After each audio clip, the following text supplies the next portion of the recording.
स्वागत है आपका न्यूज 360 में। तो आज हमारे साथ देवेंद्र गुप्ता हैं जो सदर सिवान विधानसभा के निर्दलीय प्रत्याशी हैं और चुनाव मैदान में अपने व्यक्तित्व, अपने विचारधारा और अपने साहस के बल पर जनता के अदालत में आशीर्वाद मांग रहे हैं।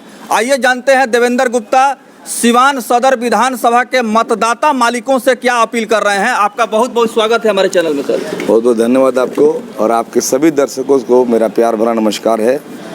आपने कहा कि इनका व्यवहार और चरित्र पे चुनाव लड़ रहे हैं और साहस पे। साहस जनता देती है। निश्चित रूप से जो आपने बात कहा, मैं क्षेत्र में यही कह रहा हूँ कि आप अपना प्रतिनिधि चुन रहे हैं। पार्टी मत चुनिए, प्रतिनिधि चुनिए। ऐसा प्रतिनिधि हो जिसका चाल, चरित्र, व्यवहार, कर्मठता, ईमानदारी एक सिरे में उसका आपके फ्रेम में ठीक बैठने वाला हो।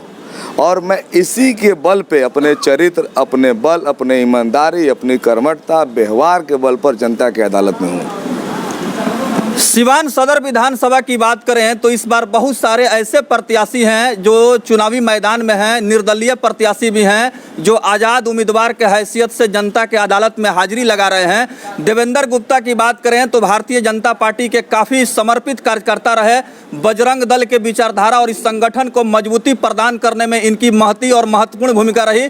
उसके बावजूद भी जब टिकट का वितरण हो रहा था तो ऐसी संभावना व्यक्त की जा रही थी कि सिवान सदर विधानसभा से सबसे प्रबल, मजबूत जो दावेदार प्रत्याशी उभर करके सामने आएंगे देवेंद्र गुप्ता होंगे।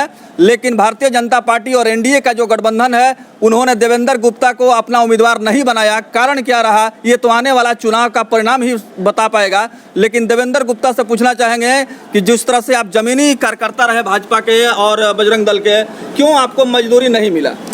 नहीं, मजदूरी नहीं मिला इसका तो मेरे पास जवाब नहीं। इसका जवाब तो शीर्ष नेतृत्व देने वाले हैं। लेकिन मैं आपके इस सवाल पे कहना चाहूँगा कि पार्टी जिनके विचारधाराओं पे चलती है, एकात्म मानववाद हमारे पंडित दीनदयाल उपाध्याय जी ने लिखा था और उसके अंदर उन्होंने एक पॉलिटिकल डायरी लिखी जिसमें उन्होंने लिखा है कि अगर शीर्ष नेतृत्व से प्रत्याशी चयन में गलती हो जाए तो उस विधानसभा, उस लोकसभा के मतदाता और कार्यकर्ता उस भूल के सुधार करने के लिए स्वतंत्र हैं। और मैं इन्हीं कार्यकर्ताओं के, चूँकि अभी जो फिलहाल में हमारे प्रत्याशी हैं वो एक एक कार्यकर्ता को ठगने का काम किया है, छलने का काम किया है, धोखा देने का काम किया है और कोई सहयोग नहीं किया, सम्मान नहीं दिया।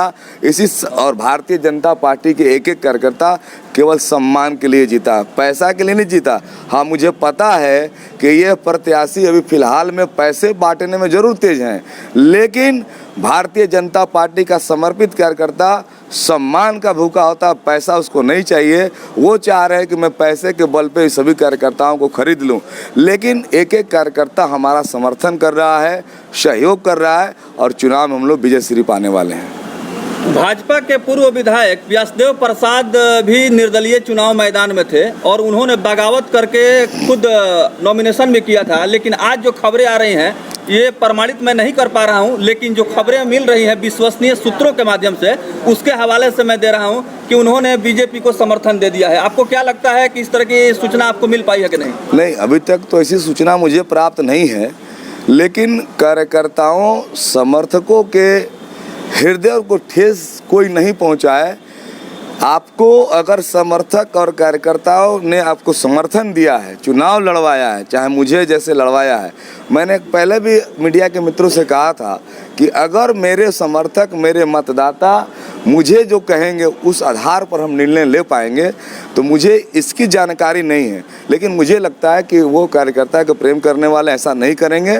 मुझे ऐसा विश्वास है और कार्यकर्ता उससे और आक्रोशित होगा। कार्यकर्ता जो है सम्मान का भूखा होता है और ये जो प्रत्याशी हैं, एक एक कार्यकर्ताओं का उन्होंने छला है, उनका कोई सम्मान नहीं किया है। मैं उनको चैलेंज किया था, आज भी फिर कर रहा हूँ कि एक बार मंडल पदाधिकारी का नाम एक सिरे में पढ़ दे तो मैं उनका गुलाम हो जाऊँ। मैं ऐसा मानता हूँ। वो किसी पार्टी के नेताओं को जानते ही नहीं।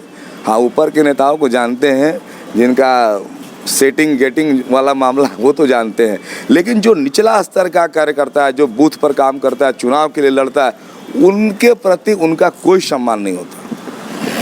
पहली बार ऐसा देखा गया है कि भारतीय जनता पार्टी या नेशनल डेमोक्रेटिक अलायंस की जो गठबंधन बिहार में बनी हुई है उसमें बहुत सारे जमीनी कार्यकर्ताओं को इग्नोर किया गया है, नज़रअंदाज किया गया है। तो कहीं ना कहीं हो सकता है कि प्रत्यक्ष रूप से चुनाव के परिणाम पर इसका सीधा असर देखने को मिले।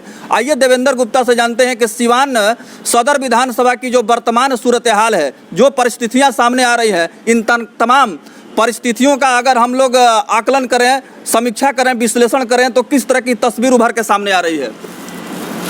सिवान विधानसभा में जनता ने मन बना लिया है कि कौन व्यक्ति उनका सेवक है, कौन व्यक्ति उनका बेटा बन के सेवा करेगा, कौन ईमानदार है, वो सारे जनता ने मन बना लिया है।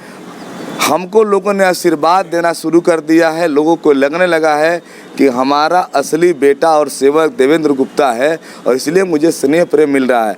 अगर हम लोग जीत के जाएंगे तो हम लोग भारतीय जनता पार्टी की सरकार बनाएंगे। ये नीतीश कुमार की पिछलग्गू सरकार हम नहीं बनने देंगे, ये तालिबान सरकार नहीं बनने देंगे। कल की घटना है शर्मसार करने वाले हिंदू समाज के लिए कि माता जी के विसर्जन के लिए, माता जी की विदाई में जा रहे लोगों पे पुलिस ने बर्बरतापूर्वक लाठीचार्ज किया, गोली चलाई और उसमें एक श्रद्धालु की मौत हो गई। तो ऐसे तालिबानी सरकार और इसमें रहने वाले पिछलग्गू हमारे नेता, हम उनका समर्थन नहीं कर सकते। हाँ, मैं समर्थन करूंगा योगी आदित्यनाथ जैसे कोई नेतृत्व करता भारतीय जनता पार्टी में बिहार की सरकार बनाएगी और हम वैसे लोगों को मुख्यमंत्री बनाने का काम करेंगे। आपको क्या लगता है कि कहीं ना कहीं अब नीतीश कुमार के चेहरे पर से जनता का विश्वास उठ रहा है क्या? बिल्कुल उठ चुका है। ये चुनाव परिणाम आपको बता देगा कि नीतीश कुमार के चेहरे पर किसी को विश्वास नहीं रहा। जहां हम उनको, हमारे स्वर्गीय अटल बिहारी वाजपेयी जी ने कहा था नया बिहार नीतीश कुमार, और वो बदलाव दिखा। 2005 से और 10 के बीच का कार्यकाल आप देखेंगे तो सुशासन का डंका बजने लगा था, सड़कें चमचमाती हो गई थी, अस्पताल बदलने लगे, दवाइयाँ मिलने लगी, मतलब विकास की गंगा बहने लगी थी। लेकिन यही नीतीश कुमार जब भारतीय जनता पार्टी से अलग हुए तो बिहार में पुनः जंगल राज की स्थापना इन्होंने कर दिया और आज भी जारी है।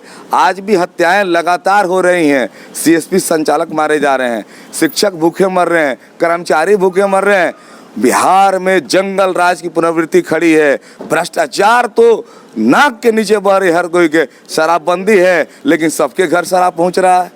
साहब, ये नीतीश कुमार सुशासन नहीं, अभी कुशासन के रूप में तब्दील हो चुके हैं। तो आइए जानते हैं देवेंद्र गुप्ता सिवान सदर विधानसभा के तमाम लोकतंत्र के मालिक और भाग्य विधाता मतदाताओं से क्या हृदय से अपील करना चाहेंगे हमारे चैनल के माध्यम से? आपके चैनल के माध्यम से हम सभी मतदाताओं से अपील कर रहे हैं कि आप सभी मुझे चुने, इसलिए चुने कि हम लोगों ने संघर्ष किया है। 1991 से मैं बजरंग दल, राष्ट्रीय संघ सेवक संघ और भारतीय जनता पार्टी युवा मोर्चा का काम करते हुए यहाँ तक पहुँचा हूँ।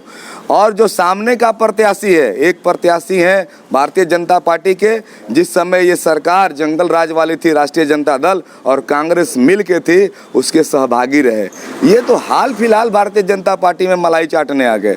और दूसरे लोग अवध बिहारी चौधरी हैं जो जंगल राज के झंडा ढोने वाले हैं, जंगल राज को स्थापित करने वाली सरकार के अंग हैं। इन दोनों को जनता सबक सिखाने वाली है। और हम जैसे अमन पसंद लोगों का, जिन लोगों ने संघर्ष किया शुरू से, बाल काल से मैंने संघर्ष किया है जंगल राज से मुक्ति के लिए, इसलिए जनता मेरे ऊपर विश्वास कर रही है और मुझे अपना मतदान देगी, ऐसा अपील करते हैं। ओम प्रकाश यादव जिंदाबाद जिंदाबाद जिंदाबाद, देवेंद्र गुप्ता जिंदाबाद जिंदाबाद जिंदाबाद। ओम प्रकाश यादव के विषय में यह कहा जाता है कि जैसी परिस्थितियां बनती है उसका आकलन करने के बाद वो निर्णय लेते हैं और उस निर्णय में उनको सफलता भी मिल जाती है।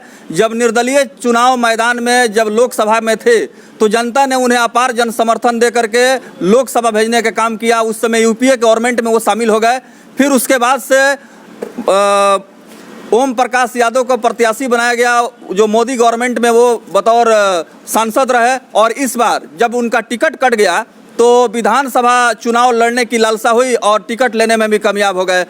क्या मानते हैं जो ओम प्रकाश यादव जिस तरह से मतलब जो है इस समीकरण में कामयाब हो जाते हैं, टिकट ले लेते हैं, या इस तरह के मतलब जो भी पॉलिटिकल जो स्ट्रेटजी है उसमें कामयाब हो जाते हैं, इसके विषय में क्या कहेंगे? देखिए, कुछ लोग मौसम वैज्ञानिक होते हैं और उन्होंने 2009 में भारतीय जनता पार्टी का एक एक कार्यकर्ता उनको चुनाव जिताया, और भारतीय जनता पार्टी नहीं, हमारी मातृ संगठन के एक एक लोग, जो भूखे भजन ना होए गोपाला कहावत को भी फेल करने वाले लोग, मातृ संगठन के लोग हमारे लगातार दिन रात मेहनत करके राष्ट्रवादी विचारधारा की इन्होंने स्थापना किया और ओम प्रकाश यादव को जिताया था। और वही ओम प्रकाश यादव, ये सारा हिंदुत्व, तो सारा राष्ट्रवाद, कांग्रेस का हाथ, आतंकवादियों के साथ सोनिया माता को जाकर ये सारा राष्ट्र पर उन्होंने समर्पित कर दिया, बेच दिया सिवान के स्वाभिमान को। और पुनः वो आए 2014 में भारतीय जनता पार्टी का टिकट लेने में कामयाब तो हुए, और भारतीय जनता पार्टी के कार्यकर्ताओं की मजबूरी थी, देश में सशक्त प्रधानमंत्री नरेंद्र मोदी को लाना था। लेकिन इस बार नरेंद्र मोदी जी बिहार के मुख्यमंत्री बनने वाले नहीं हैं। लोगों को भ्रम ना फैलाएं कि नरेंद्र मोदी के हाथ, नरेंद्र मोदी बिहार के मुख्यमंत्री बनने वाले नहीं हैं। बिहार में सशक्त मुख्यमंत्री हम लोग बनाएंगे, ये पिछलग्गू लोग बनने वाले नहीं हैं। इसलिए उनकी हार निश्चित है। एक एक कार्यकर्ता उनका विरोध करने वाला है और हम जैसे लोगों का समर्थन करेगा।